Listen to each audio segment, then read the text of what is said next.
Hello guys, welcome back to this channel. In today's video, I'm going to show you how you can blur background on Zoom meeting.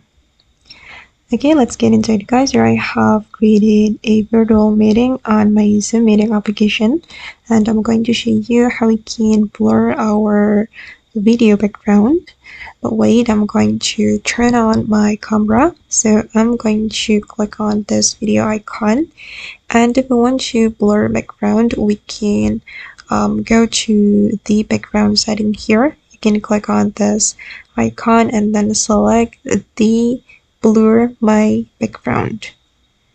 Okay, and as you can see guys, that my background has been blurred, and this is the result.